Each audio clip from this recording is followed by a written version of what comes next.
Hello and welcome, this is Rooflemonger, and the new patch is live for Dragon Ball FighterZ, bringing us up to version 1.18. Now, just so you know, this patch is not a balance patch. Sorry to say, I know we all would kind of like a balanced patch at this point, but it is not a balanced patch, but it does add quite a bit to the game, not the least of which is Janemba. So I do have a little bit of a preview I can give you for Janemba right now, but let's just talk about what the patch has to offer us. So one of the big changes made to Dragon Ball FighterZ in this patch is how party matches work. Remember how Kame House has all the party matches? Well, here you are. And I'll just read you the changes as they're written here. World Party Match Search Target has been changed to ring matches. Made ring matches searchable and enterable from the list.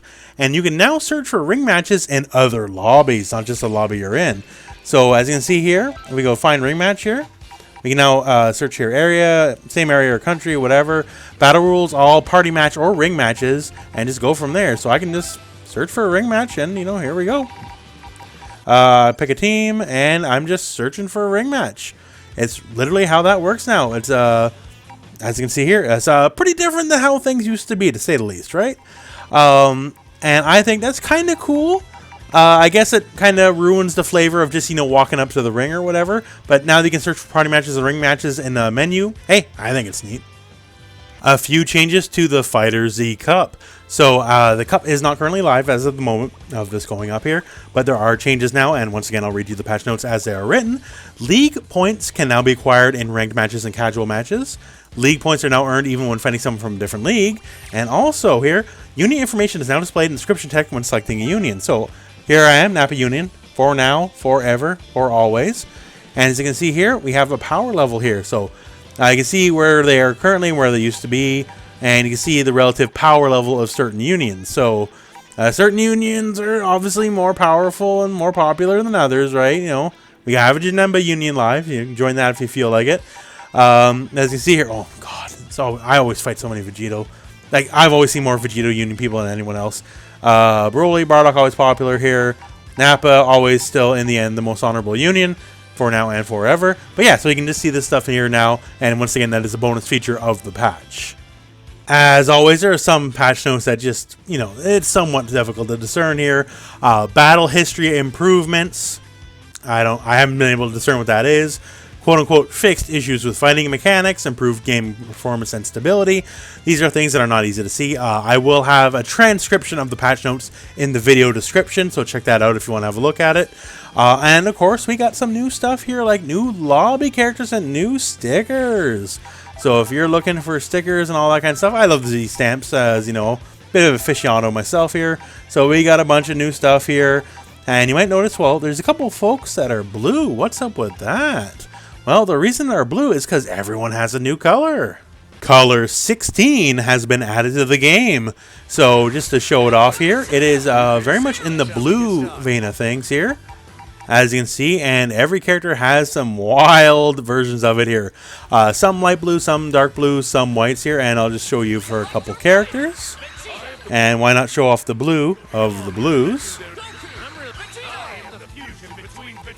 As see here, looks pretty sharp. I kind of dig it. Some characters, the schemes are a little odd here. And I'll just show you one more batch here, and you can see for yourself, of course, at home, what they all look like.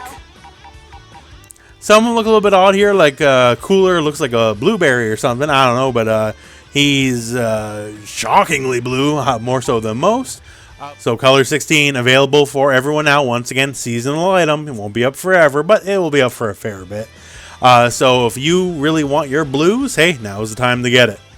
Now, about that Janemba preview. So Janemba is live on the Switch version right now, but he is not live anywhere else, just so you know. And, well, what I have done here, just like when GT Goku came out, he is in arcade mode. You can find him in arcade mode. And I have gone in here and captured him with Ginyu, just like a Pokemon. So I will go over the moveset as I have had with my limited ability to work with it, because once again, in arcade mode, the enemy doesn't tend to stand still, let you really lab stuff, but still, let me show you off what I have figured out so far. So real quick here, first, this is the move list, and every move he has, except for Mystical Arm, is Arrow K for his base specials, and one of his base supers is also Arrow K. And let's get into the actual moves themselves. First up here is the Demonic Slasher, first shown as the EX version, and it's basically what it looks like. It's a big old slash. It actually has some fair range, might have some actual applicable use in neutral. The light version, just a regular slash. Medium is a wall bounce. It looks like you can only convert in the corner, and the EX version bounces anywhere on the screen. EX and medium both look like they'll use up your smash. Now, next up is the Mystical Arm, and I gotta say, during the initial reveal trailer, I thought this was gonna have a lot more range than it does. The animation looks like it hits from far away, but only if you actually hit, and the actual throw is not that far away. Now, as far as command grabs go, I gotta say, it's not very impressive. You know, someone has played a lot of Broly in his day, right? It definitely ain't no Broly or Goku Blue like grab, right? It's pretty slow and definitely reactable if you're looking out for it. And in that regard, it's a little ho-hum. That said, it does look like the medium and EX have some combo potential, mostly in the corner. It does launch them up, as you can see right there. Maybe EX mid-screen, but yeah, serviceable at best. Now, this is a very interesting special, the Hellgate special here. Arrow K as well, just so you know. And he shoots out this little green ball. And the ball, in and of itself, doesn't really do too much. What it does do is, it just sits there.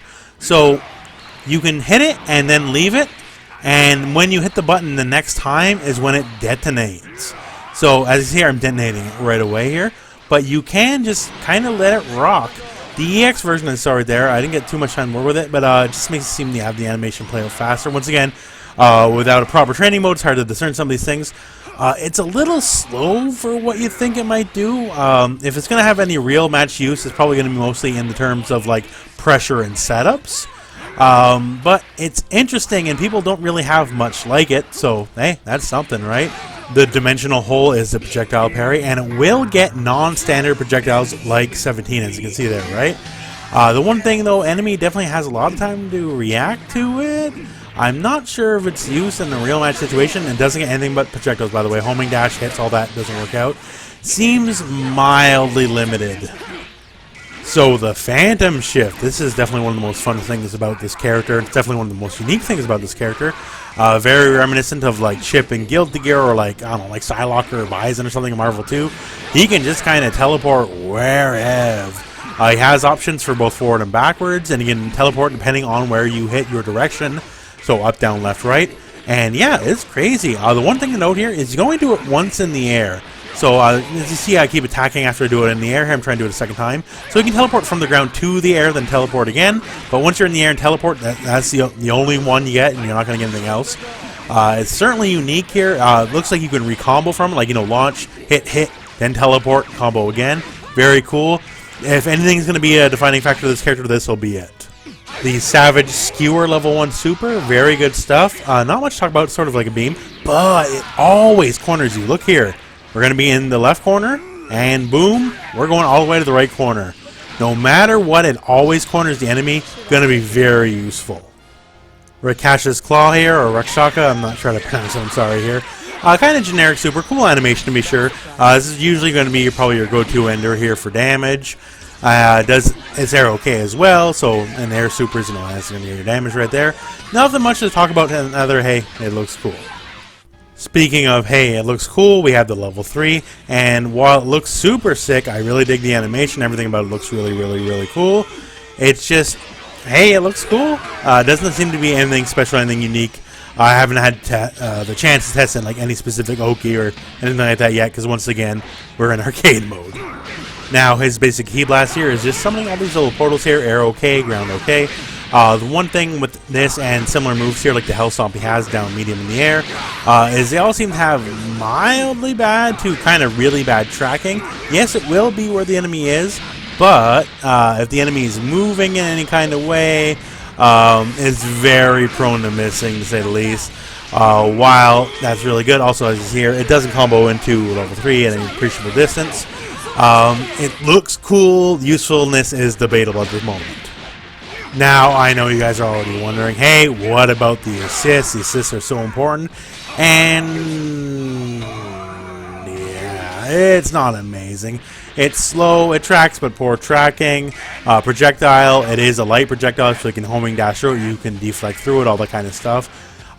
It's not amazing. It's fairly slow to come out as well.